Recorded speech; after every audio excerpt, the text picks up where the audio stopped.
அவரும் பார்த்தீங்கன்னா எங்கள் கூட சேர்ந்து தொழுதாரு, எங்கள் உணர்வை புரிஞ்சுக்கிட்டாரு. இந்த அரசியல் கட்சி நடக்காது செய்கிறத வந்து முஸ்லீம் ஏற்றுக்கிறாங்க. ஏன்னா நோன்பு வச்சிருக்கிறாரு, எங்களோட உணர்வு நாங்கள் எப்படி நோன்பு வைப்போமோ அதே மாதிரி நோன்பு வச்சிருக்கிறாரு, எப்படி உடைய போடுறோமோ அந்த மாதிரி உடைய போட்டிருக்கிறாரு, எப்படி தொழுதோமோ அப்படி தொழுதுருக்கிறாரு. ஒரு தலைவன் வந்து பார்த்தீங்கன்னா அனைத்து சமுதாய மக்களின் உணர்வை வந்து புரிஞ்சுக்கணும். அரசியலுக்கு அப்பாற்பட்டு இன்னைக்கு ஒரு கொடி கிடையாது, பேனர் கிடையாது, இப்படி நடத்துறாருன்னு சொன்னால் இந்த உங்களை போகிற மாதிரி ஆட்கள்லாம் இதை வரவேற்கும். ஒன்றிய அரசாங்கத்தால் நாங்கள் இஸ்லாமியர்கள் பாதிக்கப்பட்டிருக்கோம். இந்த நாட்டில் நாங்கள் வாடுறதுக்கு என்ன வேணும்? குடியுரிமை வேணும். அந்த பிரதான பிரச்சனையை விஜய் அவர்கள் எதிர்க்கிறாருன்னு சொன்னா அவர் தான் இஸ்லாமின் பாதுகாவலர்.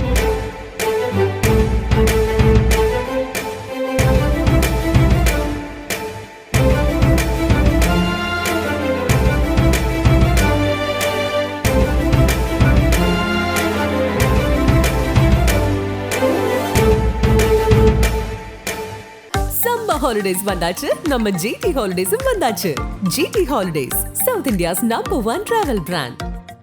ரமலான் முஸ்லாமின் கடமையில் 5 வேறு கடமையில் ஒரு கடமை நோன்பு.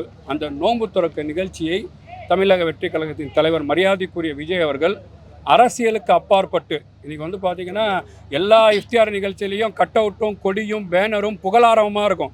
தலைவரை வந்து புகழ்றதா ஒரு இஃப்தியார் நிகழ்ச்சி நடத்தியிருந்தாங்க. ஆனால் வந்து மரியாதைக்குரிய தலைவர் விஜய் அவர்கள் வந்து இஸ்லாமிய மக்களின் உணர்வாக, இஸ்லாமிய மக்களின் நாடி துடிப்பாக, இஸ்லாமிய மக்கள் உண்மையாக இன்றைக்கி வந்து நோன்பு இருந்திருக்கிறார்.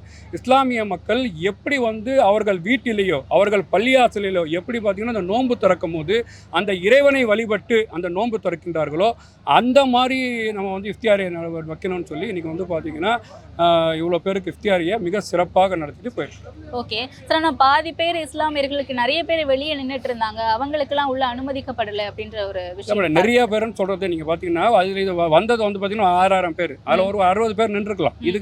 அதுக்கு ஒன்று இன்னொன்று கேட்டிங்கன்னா செக்யூரிட்டி ரீசனு உள்ளே வந்து கூட்டம் வந்துருச்சு. அப்போ வந்து பார்த்தீங்கன்னா ஒரு சிலனா உடனே அதுக்கான தண்ணி பேரிச்சம்பளம் அந்த குளிர்பானம் உடனே ஏற்பாடு பண்ணி கொடுத்தோம். அவங்க நோன்பு திறக்கிறது அங்கேயும் ஏற்பாடு பண்ணி கொடுத்துருக்குறோம். அதுக்கப்புறமா உணவு ஏற்பாடு பண்ணியிருக்கு, அதையும் வந்து அவங்களுக்கு கொடுக்க சொல்லியிருக்கு. அதனால் உள்ளே வர முடியல, ஹால் வந்து ரொம்ப கூட்டம் ஃபுல்லாகிடுது. அதனால் வந்து பார்த்தீங்கன்னா ஒரு சிலவர்கள் வெளியில் இருந்தாங்க. இந்த மாதிரி விஷயம் நடந்தது. ஓகே, ஆனால் இங்கேயே வந்து ஒரு இறை நம்பிக்கையில் இஸ்லாமியர்களுடைய வழிபாடு செய்யக்கூடிய இந்த இடத்துல இங்கே நிறைய பேர் வந்துட்டாங்க, சேரெல்லாம் இடிச்சு போட்டுட்டாங்க. அவர் கிளம்பும் போது ரொம்ப குளறுபடி ஏற்பட்டுச்சு. இதெல்லாம் தேவையா? இல்லை இல்லை, குளறுபடியெல்லாம் ஏற்படல மேடம். அப்படிலாம் ஒன்றுமே கிடையாது. ரொம்ப பீஸ்ஃபுல்லாக நடந்துச்சு. எல்லாரும் பீஸ்ஃபுல்லாக நோம்பு திறந்தாங்க.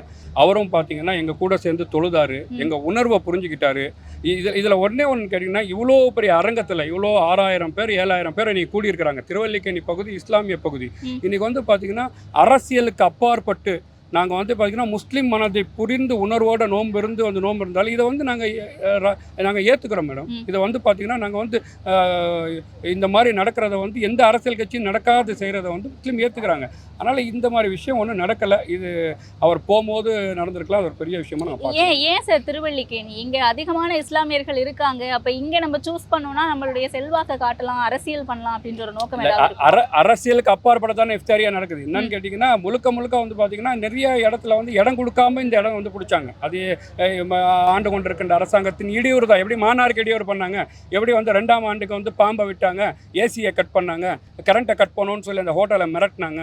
அந்த மாதிரி இது ஒரு இடையூறாக தான் பார்க்குறோம். அதனால் கிடைக்காம இங்கே வந்து இடம் கிடச்சி நாங்கள் வந்து இஃப்தாரி பண்ணுறோம். விஜய் அவர்களுடைய தோற்றம் இன்னைக்கு எதிர்பார்த்தீங்களா? தலையில் போட்டு ஒரு முழுமையான ஒரு இஸ்லாமியர் மாதிரியே வந்து நிற்பார் அப்படின்ட்டு. அவரோட இஸ்லாமியரோட உணர்வை புரிஞ்சிருக்காரு மேடம்.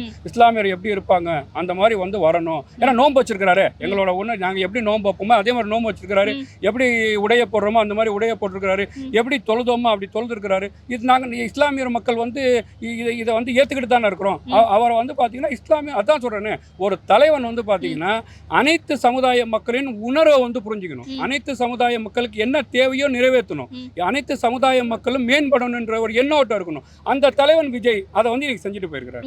ஆனால் எல்லா ஆண்டுமே வந்து மற்ற கட்சி தலைவர்களும் இந்த மாதிரியான இஃப்தார் நிகழ்ச்சிகளில் கலந்து கொண்டு தானே இருக்காங்க. விஜய் எந்த இடத்துல மாறுபடுறாரு? அவங்க செய்யற அதே அரசியல் தானே விஜயும் செய்யறாரு. நீங்க பத்திரிகையிலே மாறுபட்டார் மேடம். விஜய் அவர்கள் பத்திரிகையில பாத்தீங்கன்னா வெறும் தொழுகை, நேரம், இடம் அது மட்டும் தான் இருந்துச்சு. ஆனா மிச்ச அரசியல் கட்சியில பாத்தீங்கன்னா தகப்பனார் படம், மகன் படம், அப்பா படம், எல்லா படமும் இருக்கும் அதில். அது ஒரு இஃப்தியாரி இன்விடேஷன் கொடுப்பாங்க. அப்போ இஃப்தியாரி இன்விடேஷன் எது கொடுக்குறாங்க? அங்கே அரசியல் ஓட்டுக்காக கொடுக்குறாங்களா? எனக்கு அந்த ஓட்டு வேணாம். இஸ்லாமியர்கள் உணர்வை புரிஞ்சுக்கணும்னு சொல்லி அரசியலுக்கு அப்பாற்பட்டு இன்னைக்கு ஒரு கொடி கிடையாது, பேனர் கிடையாது, இப்படி நடத்துறாருன்னு சொன்னா இந்த உங்களை போற மாதிரி ஆட்கள்லாம் இதை வரவேற்கணும். இல்லை, இது வரைக்குமே இஸ்லாமியர்களுடைய பிரச்சனை குறித்து சிஏஏ தவிர வேற எங்கேயுமே விஜய் அவர்கள் பேசின மாதிரி தெரியல. ஆனால் இன்னைக்கு இதில் கலந்துக்கிறது மூலமா வாக்கரசியலை மட்டுமே நோக்கி பயணிக்கிறாரான்ற கேள்வி எழுப்புறாங்க. இஸ்லாமியர்களுக்கு பிரதான பிரச்சனையே சிஏஏ தான் மேடம். இஸ்லாமியர் என்ன திறமை விரும்புவாங்க? என்ன இங்க வந்து எக்கனாமிக்கல் ப்ராப்ளம், அவங்க சம்பாதிக்கிறாங்க, சாப்பிட்றாங்க மேடம். பாதுகாப்பு விரும்புவாங்க. நாட்டுக்கு பாதுகாப்பு தேவை. ஒன்றிய அரசாங்கத்தினால நாங்கள் இஸ்லாமியர்கள் பாதிக்கப்பட்டிருக்கோம். முத்தலாக்கில் பாதிக்கப்பட்டிருக்கோம், காஷ்மீர் இஷ்யூல பாதிக்கப்பட்டிருக்கிறோம். நீங்க வந்து பாத்தீங்கன்னா தாடியில ஹிஜாப்ல பாதிக்கப்பட்டிருக்கிறோம், மாட்டு இறைச்சியில பாதிக்கப்பட்டிருக்கிறோம். அப்போ வந்து பாத்தீங்கன்னா இந்த நாட்டில் அதெல்லாம் செஞ்சுட்டு இந்த நாட்டில் உங்களுக்கு குடியுரிமையே இல்லைன்னு சொன்னாங்க பாஜக. அந்த குடியுரிமை காலகட்டத்தில் ஒருத்தர் எதிர்க்கிறாருன்னு சொன்னா இதுதானே வேணும்? இந்த நாட்டில் நாங்கள் வாழறதுக்கு என்ன வேணும்? குடியுரிமை வேணும். அந்த பிரதான பிரச்சனையை விஜய் அவர்கள் எதிர்க்கிறாருன்னு சொன்னா அவர் தான் இஸ்லாமின் பாதுகாவலர்.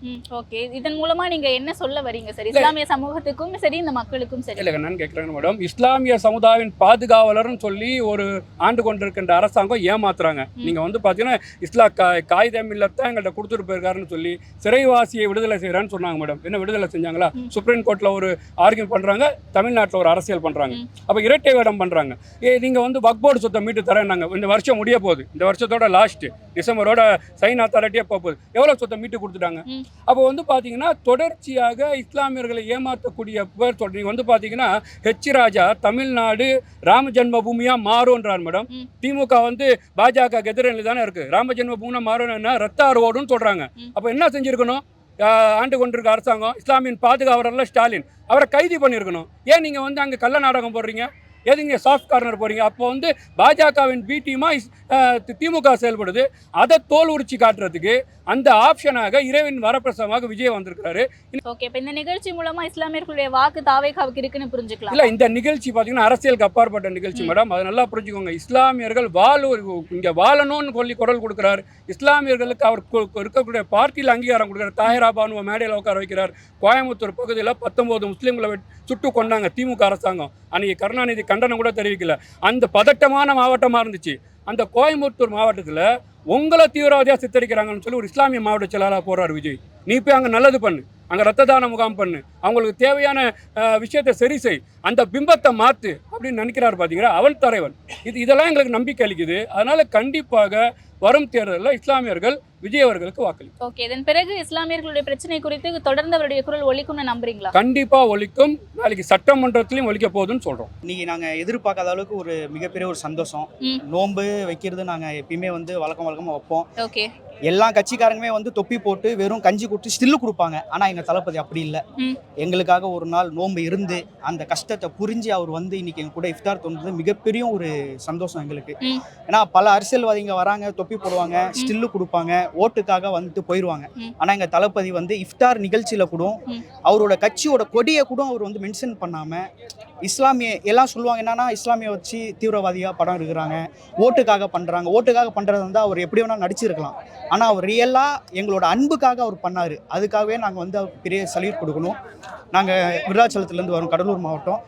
2024 எங்கள் இஸ்லாமிய ஓட்டுகள், இளைஞர்கள் ஓட்டுகள் கண்டிப்பாக அவருக்கு தான். இதில் எந்த ஒரு மாற்று கருத்தும் கிடையாது. சம்மர் ஹாலிடேஸ் வந்தாச்சு, நம்ம ஜிடி ஹாலிடேஸும் வந்தாச்சு. GT holidays, south India's number 1 travel brand.